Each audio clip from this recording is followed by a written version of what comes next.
I sat frozen in my chair, every eye in the boardroom fixed on me like I was some outdated server they'd finally decided to decommission. Across the glossy mahogany table, Xavier Blackwood, barely 45, leaned back with the casual arrogance of a man who thought disruption meant firing anyone over 50. Next to him sat Aurora, his 24-year-old daughter, fresh MBA still warm in her hands, already wearing the company badge that used to hang from my neck. Xavier's voice cut through the silence like a blade. "You're finished here, Alexander. 25 years is long enough." The words hit deeper than I'd expected. No acknowledgement of the decades I had poured into this place. No mention of the sleepless nights, the holidays sacrificed, the countless crises I had carried on my shoulders. Just a cold dismissal, as if 25 years of loyalty could be erased in a single sentence. I thought of the text I'd sent my son Jake 2 days earlier. "Can't make it to your graduation ceremony this weekend. The company needs me for this deployment." He had written back, "It's okay, Dad, I understand." I had canceled that trip so I could finalize a system rollout that made this firm millions. And now here I was, discarded in front of strangers and a smug girl who had never fought through a single midnight network collapse. Xavier leaned back in his chair, his suit immaculate, his tone rehearsed. "You'll sign your separation papers now. HR will process the exit. This will be clean." His eyes didn't hold regret, just arrogance. The satisfaction of a man who thought he had won. I glanced at the folder he slid toward me.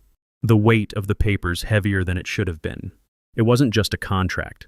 It was the eraser of my name, my legacy, my 25 years of building the invisible threads that held this company together.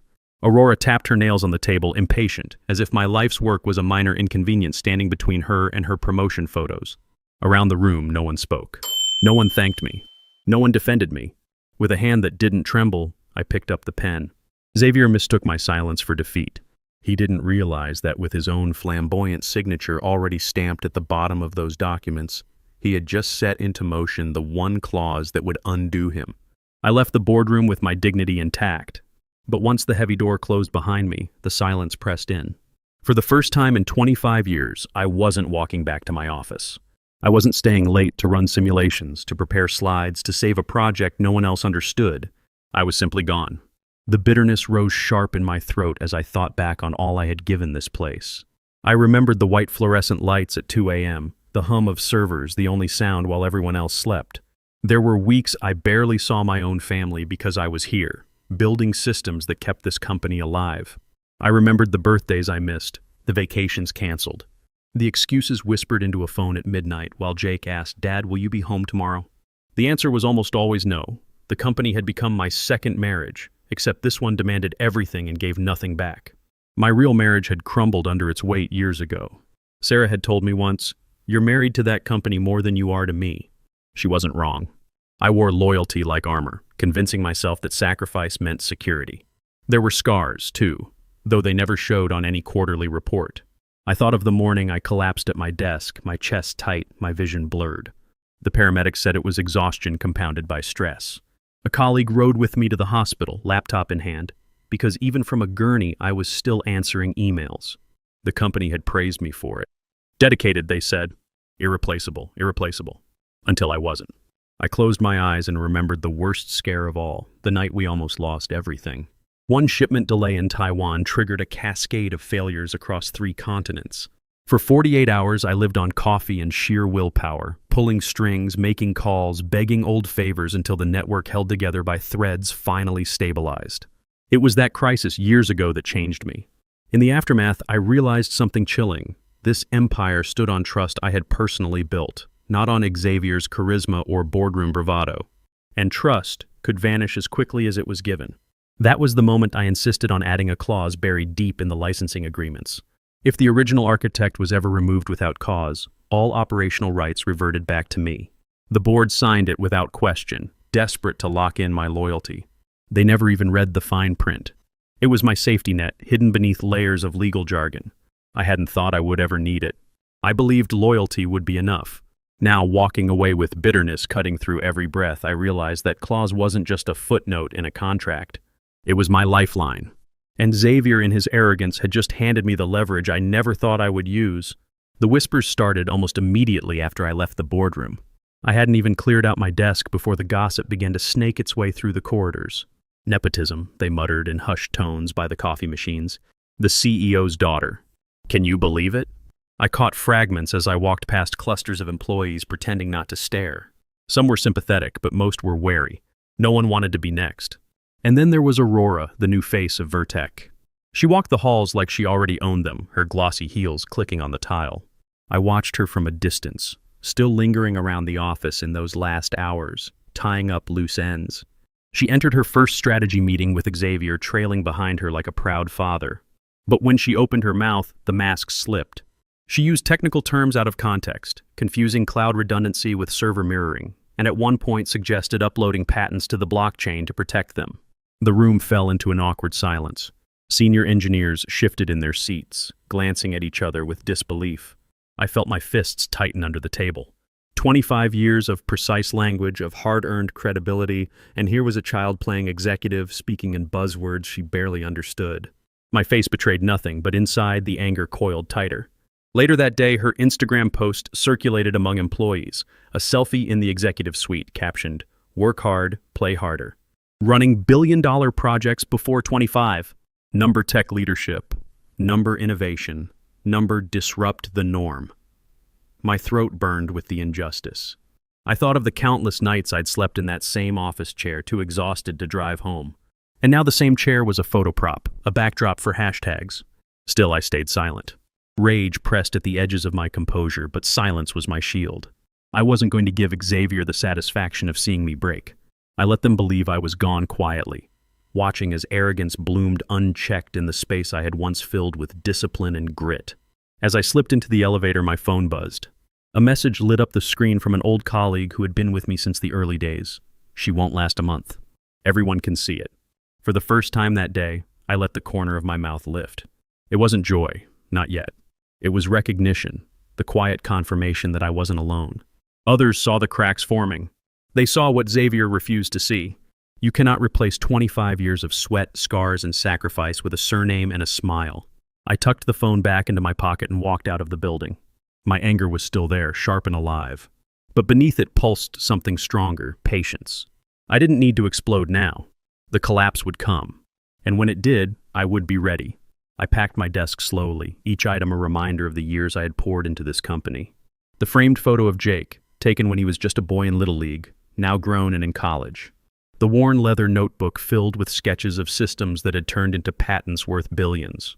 Even the half-dead plant by the window, a survivor of endless nights I spent hunched over spreadsheets instead of at home. Every object carried a story, but none of them had earned me a thank you. Colleagues drifted by, their eyes flickering toward me with the same mixture of pity and fear. Some murmured quick goodbyes, voices thick with unease, as if acknowledging me too warmly might mark them next for exile. Others simply avoided my gaze, focusing intently on their screens while sneaking glances at my emptying shelves. It was the look people give at funerals, the uneasy relief that it isn't them in the casket. I offered them a small, practiced smile, a calm mask that hid the storm beneath.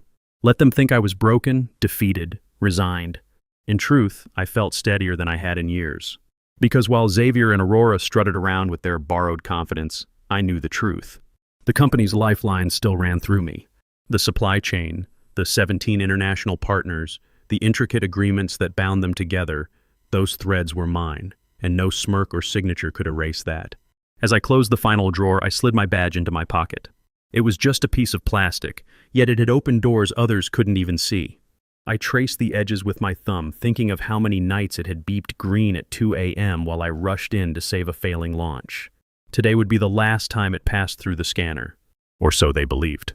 Walking through the open office, I felt the weight of eyes on my back. To them, I was a ghost already. But ghosts have power, don't they? Silent, unseen, yet capable of freezing the blood of those who thought themselves untouchable. I reached the lobby and pressed my badge against the scanner. A sharp beep sounded, and on the screen in bold green letters appeared, "Access granted." For a split second, I nearly laughed. The system still recognized me as essential. They hadn't cut me off. Xavier, in his arrogance, hadn't even bothered to confirm that the foundations he so carelessly discarded were actually gone. I stepped out into the sunlight, the doors sliding closed behind me. To anyone watching, I was just another fired employee leaving with his box of belongings. But inside, calm as a blade hidden in velvet, I carried the quiet certainty that the story wasn't over. The morning after my exit, I woke earlier than usual, the habit of decades refusing to release me. For the first time in years, there was no commute, no stack of reports waiting on my desk. Instead, I poured a cup of coffee and sat by the window, the city stirring to life below me. I should have felt empty. Instead, I felt a sharp, electric anticipation humming beneath my skin. At exactly 9 a.m., the first crack appeared. A partner in Germany halted a critical shipment of specialized processors. The message was blunt, clinical, and unmistakable. License inactive. Original architect required. I could picture the scene unfolding inside the executive wing without being there. Xavier would be pacing, face flushed with anger, barking orders at assistants who had no answers. Aurora would be scrolling frantically through old files, cheeks burning as she tried to mask her confusion. The arrogance of yesterday's smirk would dissolve the moment she realized the system wasn't impressed by her hashtags. For me, it was a moment of pure, quiet satisfaction. Not gloating, not revenge, just the validation of a truth I had always known. They could take my office, my badge, my title. But the lifelines of this company were tied to me and me alone. By mid-morning, the whispers had already spread through the building. Former colleagues texted me fragments of hallway chatter. They're saying without Alexander, no one knows what to do. Aurora just froze in the meeting. She couldn't explain the protocols. The pitying glances that had followed me out yesterday had shifted into something else entirely, doubt in the new regime. And then, as if fate itself wanted to stoke the fire, an email pinged in my inbox. It was from a logistics coordinator in Singapore, mistakenly CCing me on a chain meant for Xavier. The subject line made my lips curve into a slow smile. Escalation. Supply chain collapse risk. I scrolled through the thread, each line confirming what I already knew. Delays cascading from Germany, Singapore hesitating to move shipments without validation, Canada requesting immediate clarification. The entire network I had stitched together, relationship by relationship, was tightening like a net, and Xavier had no idea how to loosen it. I leaned back in my chair, sipping my coffee, the bitterness softened by satisfaction. Yesterday they had looked at me like a relic, disposable and outdated. Today, less than 24 hours later, the company was already unraveling in my absence. No one on the outside knew yet. To the public, Vertex still looked stable, gleaming, unstoppable. But I could feel it. The ground shifting, the cracks widening. And with every passing hour, the weight of silence pressed heavier on Xavier's shoulders. I closed the email and set my cup down gently, savoring the moment. They thought I was gone. In truth, I had never been more present. By the following morning, the ripples had become waves. Germany's refusal had been the first crack, but now the entire foundation was shaking. Singapore froze all logistics clearance, citing the same condition, license inactive. Original architect required. Within hours, Canada followed suit, canceling a scheduled shipment worth millions.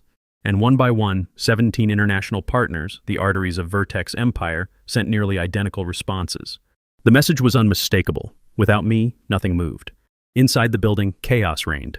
Reports later filtered back to me. Assistants sprinting down hallways, phones ringing without pause, meetings stretching late into the night with no progress. The arrogance that had filled the boardroom the day I was dismissed had evaporated, replaced with panic. Yet Xavier still clung to his delusion of control, his voice echoing through conference rooms as he demanded results that no one could deliver. And then came the false hope. In the middle of a particularly frantic morning, Aurora stood up in front of the executive team with a polished slide deck. She spoke with the practiced enthusiasm of someone who had never weathered a true crisis. "We've identified the problem," she declared, flashing a smile meant for cameras, though no cameras were present. "It's a technical glitch in the contract database. Our legal team is confident we can override it. We'll have operations back online within hours." For a brief moment, the illusion worked. The board members clapped hesitantly, desperate for something, anything that sounded like control. The stock price even ticked upward that afternoon, a fragile heartbeat suggesting recovery. Xavier allowed himself a smirk, leaning back in his chair as though the nightmare had been nothing more than a passing storm. But storms don't vanish when someone declares them over. That evening, the system spoke for itself. A synchronized cascade of messages hit every node across the global network. Contract invalid. Original architect missing. Every partner, every supplier, every logistical hub displayed the same unambiguous phrase. The false hope shattered instantly. Calls dropped, screens froze. The stock, which had briefly rallied, plummeted even harder than before. Xavier's temper exploded. He dialed partners personally, his voice rising, his charm replaced with desperation. Most didn't answer. One finally did, a supplier in Montreal. The conversation, I was told later, lasted less than 2 minutes. When Xavier demanded to know why they refused to cooperate, the supplier cut him off cold. "We only work with Alexander Stroud." And then the line went dead. I imagined his face in that moment, the veins tightening at his temples, the dawning realization that his power was slipping not just from his hands, but from the very walls around him. For years, he had believed he owned the empire. Now he was discovering it had never truly been his. It had always been mine. The tension across the company reached a fever pitch. Employees whispered in corridors, wondering how long they had before paychecks bounced.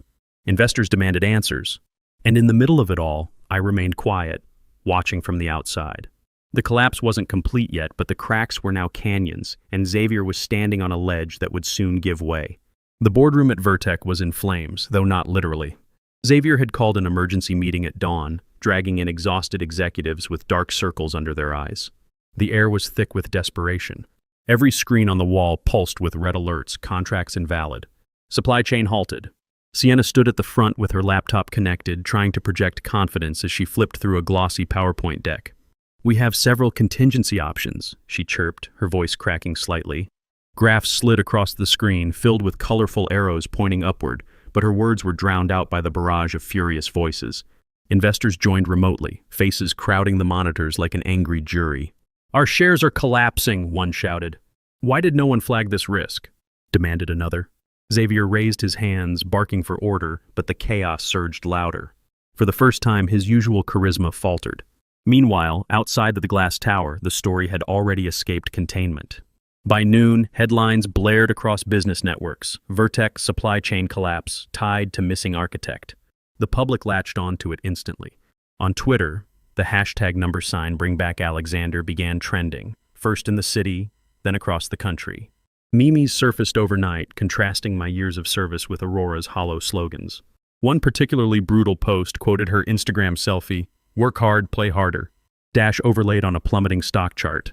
Employees added fuel of their own. On LinkedIn, an anonymous account posted, "This company fired the wrong person. Without Alexander, nothing works."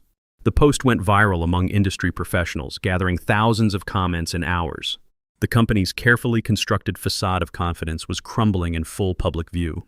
And where was I? Sitting in a quiet cafe 2 blocks away, sipping black coffee and scrolling through the news on my phone. The chatter of strangers filled the air, but none of it touched me. For the first time in weeks, maybe months, I felt steady. The world was unraveling around Xavier, and I didn't need to lift a finger. As I skimmed through the chaos online, my phone buzzed with a new message. It wasn't from a friend or a colleague. It was from a private number. The words were simple but sharp as a blade. "We need to meet. Off the record. Tonight." The sender identified themselves only with a title. Board member, Vertec. I leaned back in my chair, letting the phone rest on the table. So the board was already looking for lifeboats. The irony was exquisite. They had allowed Xavier to discard me without a second thought.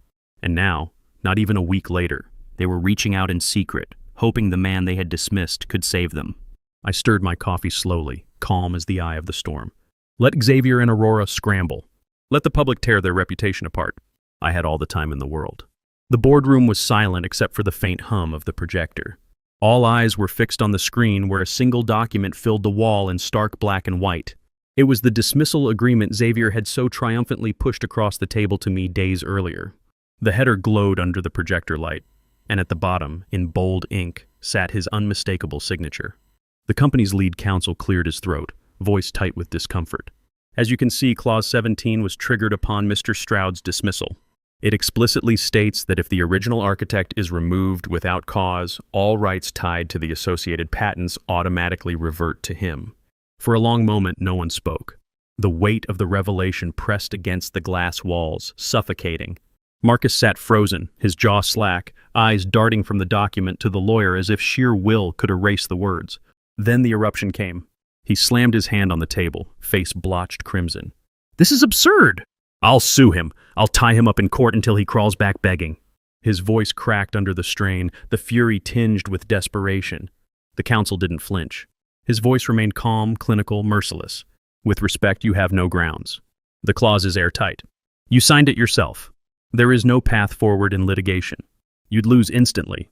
The board members shifted in their seats, the air heavy with disgust. The veneer of Xavier's authority was dissolving in real time. One director leaned forward, eyes cold. So let me understand this. You fired the one person holding our supply chain together, and in doing so, you handed her ownership of 42 patents worth over $1 billion? Xavier opened his mouth, but no words came. His arrogance, once unshakable, had turned to ash. He looked like a man staring into a mirror for the first time and seeing his own ruin staring back. Around the table, whispers spread like sparks catching dry leaves. Investor faces glared from the screens, fury laced with disbelief. One muttered, "We've been destroyed by his ego." Another, more blunt, "He's finished." Xavier tried again, his voice hoarse. This can be renegotiated. We can buy him out. But the lead counsel cut him off. Number. He holds the rights legally, absolutely, and irrevocably. You signed the document, Mr. Blackwood. It's binding. The final blow came not from the lawyer, but from within his own ranks. A board member, one of his longest allies, leaned back in his chair and let out a humorless laugh. Then, in a tone as sharp as glass, he delivered the verdict. You didn't just sign his severance, he said coldly. You signed your own death warrant. The silence that followed was absolute. Xavier sat hollow-eyed, the reality finally crushing him. For the first time, the empire he thought he controlled had slipped entirely from his grasp. The storm inside Vertec could no longer be contained within boardroom walls. By dawn the next day, it spilled into every headline, every business channel, every news ticker that scrolled across television screens. Vertec in crisis, $1.1 billion patents transferred. CEO's fatal mistake costs company its future. The story spread like wildfire, igniting outrage and fascination in equal measure.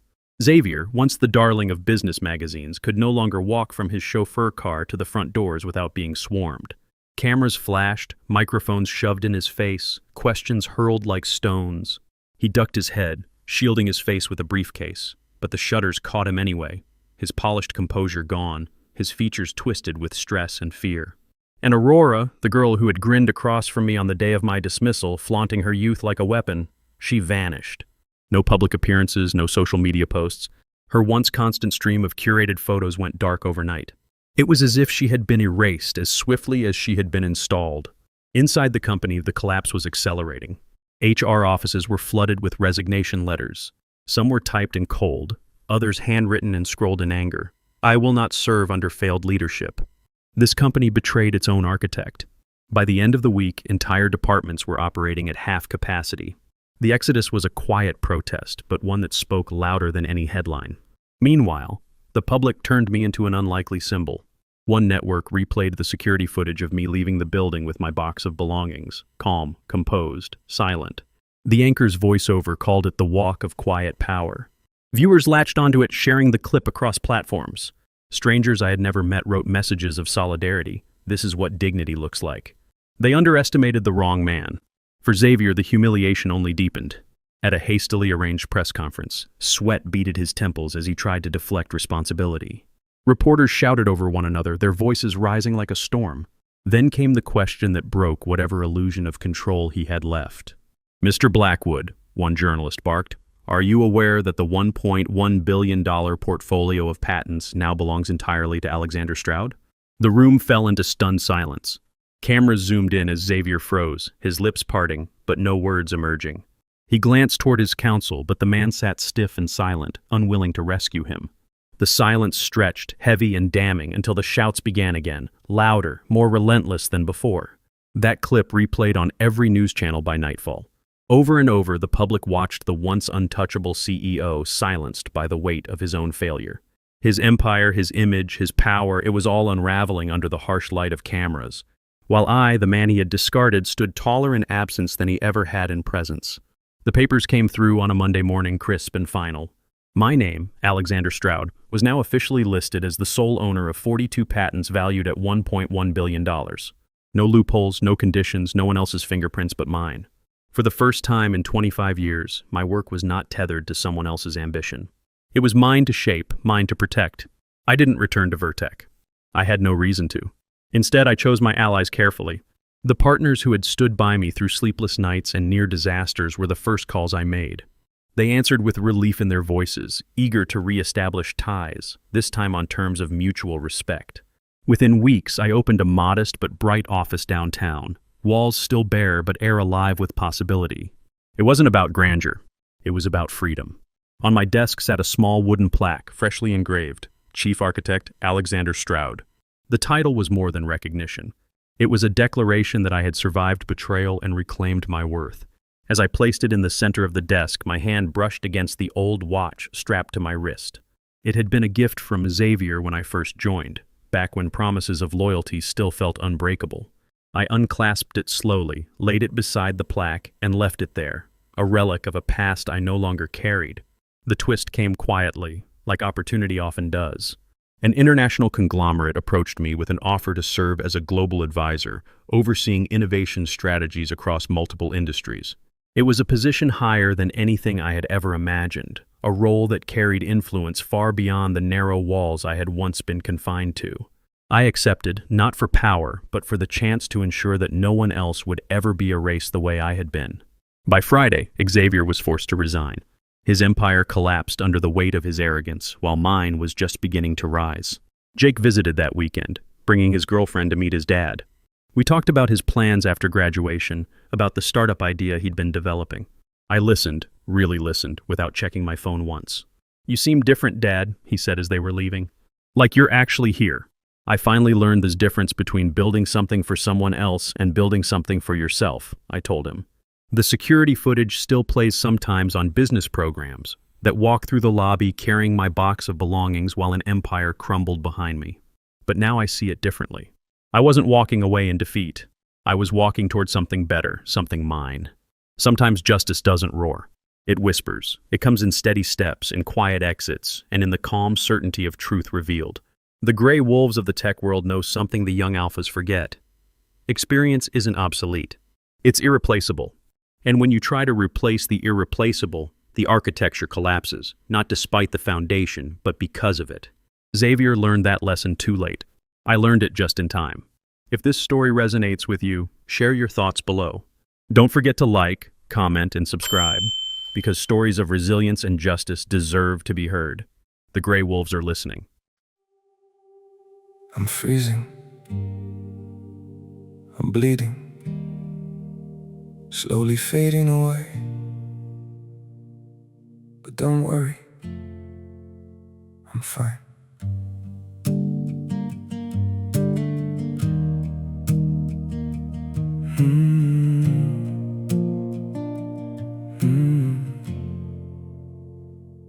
The cold has settled in my heartbeat, like winter living in my veins.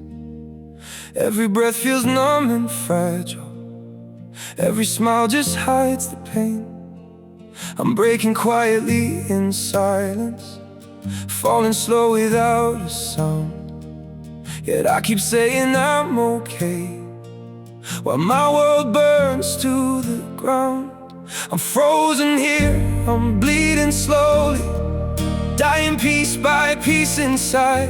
But I still whisper, it's alright, just to keep you from goodbye. I'm shattered, love, but don't you worry, I'll pretend till my last breath.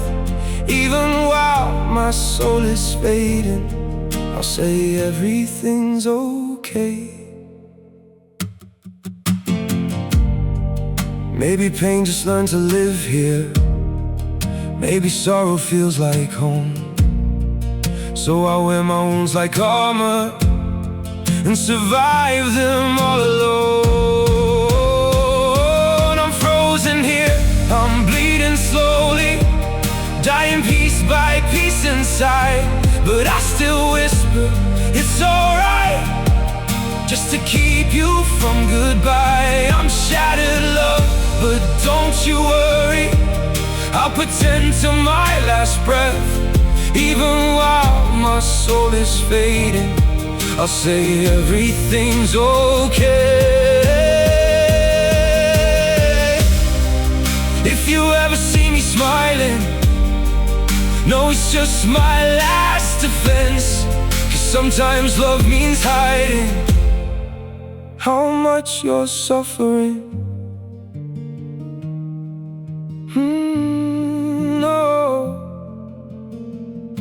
I'm frozen here, I'm bleeding slowly, dying piece by piece inside.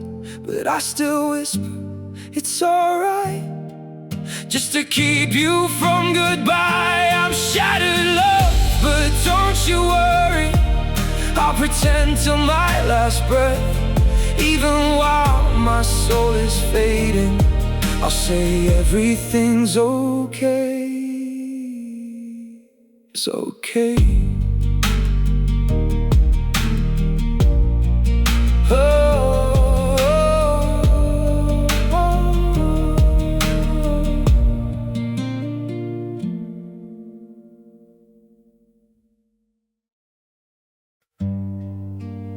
Some days feel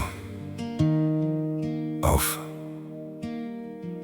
like I'm standing but still falling. A little pain, a little tired, and no one to tell it all to. There are days that feel unsteady, like I'm drifting out of place. Every step just feels so heavy, with a smile I have to fake.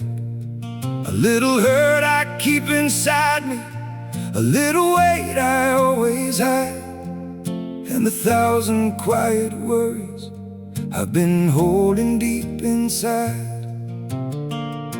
There's no one here to tell it to, no one who would understand.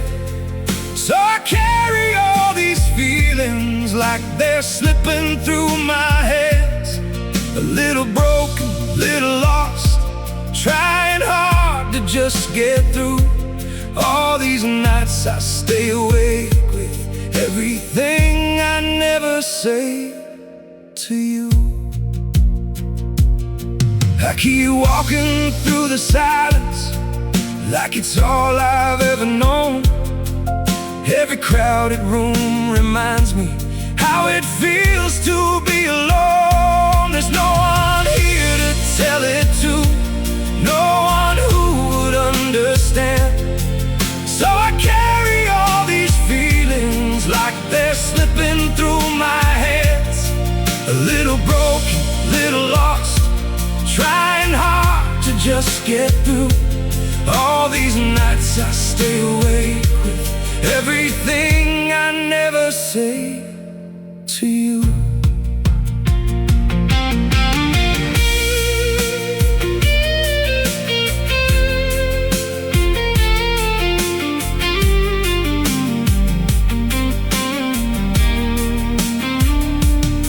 Maybe one day I'll be stronger, maybe I'll learn how to speak, but for now I keep it buried in the parts of me too weak. There's no one here to tell it to, no one who would understand. So I carry all these feelings like they're slipping through my hands. A little broken, little lost, trying hard to just get through. All these nights I stay awake with everything I never say to you.